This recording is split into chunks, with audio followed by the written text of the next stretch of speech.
Hello, coming to you from my new overlanding rig. Was going to make this video from the outside, but it's raining, but I'm sure in the coming weeks you'll see it plenty.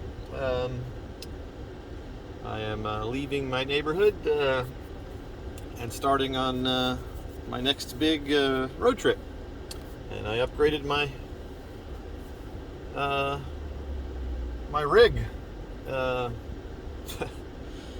perhaps stupidly, but my old Expedition was probably fine. It made the last trip okay, but I had a friend who needed a truck, and I was, this is my 50th, hard to believe, birthday is upcoming, and so I decided I deserved a 50th birthday present. Not that I haven't spent enough money on myself recently, but and so I upgraded my overlanding rig.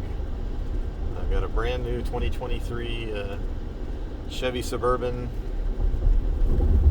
poverty spec base model. Even has cloth seats. I don't know. It's weird. I didn't think I'd buy a car with cloth seats, but it's red. It's pretty. It's got black wheels, and things were hard to find. I would have bought a used one in normal times, but these aren't normal times, and so here we are. But kind of impulsively, I sold my truck and bought this, and at least I'm traveling in style in a brand new vehicle that hopefully will be reliable for me and get much better gas mileage, even though it's bigger, through the modern technology. As my engine just shut off as I'm stopped at a stoplight, but that's by design.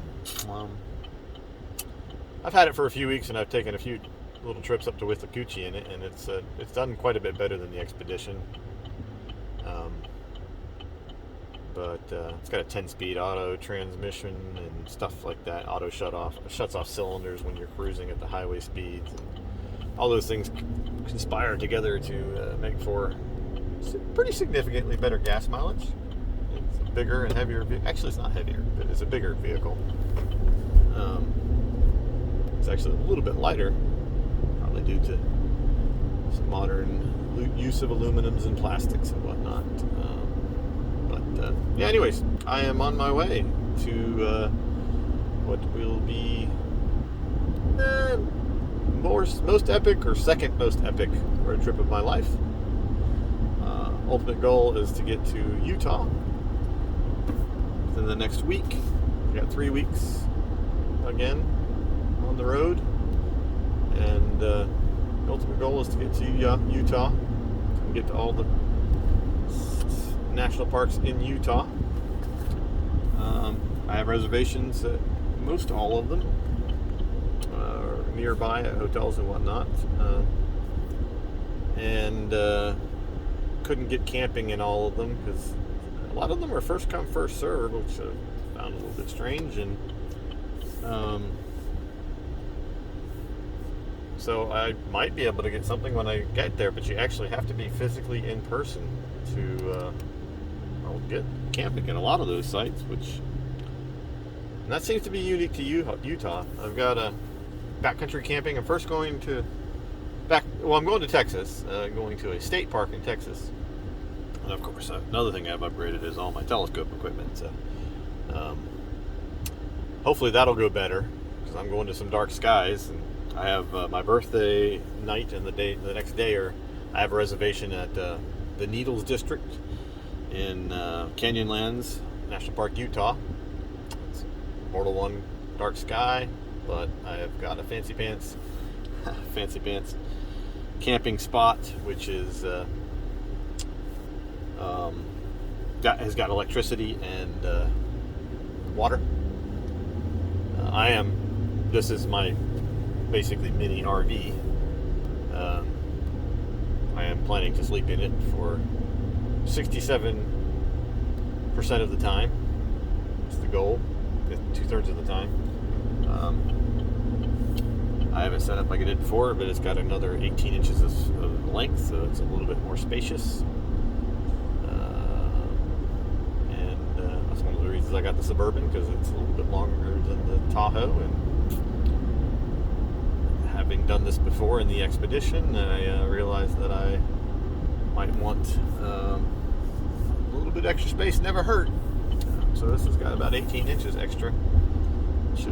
That little 18 inches doesn't sound like much, but it could make a pretty significant difference in comfort of egress and ingress and carrying stuff. And I have a lot more telescope equipment that is much bulkier.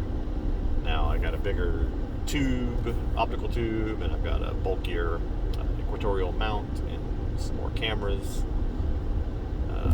And those all take up a bit more space. Basically, those are taking up the space that I have gained from the upgraded space to the Suburban, realistically, but it's still a good bit more space. I can, get in and out a little bit easier without being a contortionist. Should be good. Certainly not worth the money that I spent on it. By no means. It would take centuries to recoup the difference in expense. It's cost almost 10 times as much as I sold the Expedition for, but not quite 10 times, but I actually sold the Expedition for more than I paid for it, which is crazy. After 5 years and 40 or 50, almost 50,000 miles, I think I put on it. But anyways, I'm on the road. It's raining a bit. I'll show off. I'll make another video once I'm stopped in it's clear weather to show off the tow rig, but I've made some upgrades to that as well. Yeah, that's about it for now. I'm gonna pay attention to my driving. It beeped at me just there. I wasn't really about to hit somebody, but pretty sensitive.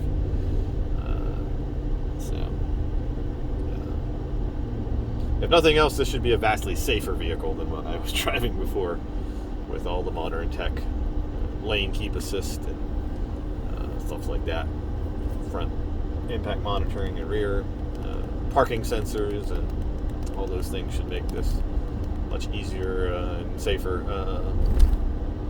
Traction control. The Expedition didn't even have traction control. But, yeah. Anyways. Yeah, I'll make another video a little bit later on, off to hopefully Pensacola this evening. Get 460 or so miles out of the way, and if I get there, I'm leaving at I left at 3:22, almost on time to when I wanted to leave, and that should get me out of Tampa Bay if things don't get too ugly before rush hour. And if I can get to Pensacola by 10 o'clock, I might try to put on another couple 100 miles. I have a reservation at I think I started saying before, at Copper Breaks in Texas, which is a Bortle Class 2, but the forecast isn't looking real good for clouds, nor the moon. But anyways, hopefully I'll get some stuff done. I got some new Astro cameras that I've never used before. I'm changing my setup, and I may regret that, but I have my Canon, and that's what I've been using, so I might just punt back to that. That is an option, but I got some Astro cams so I could give it a try, and that would free up the Canon for DSLR for other kinds of photography. So, anyways, okay, that's it for now. Stay tuned.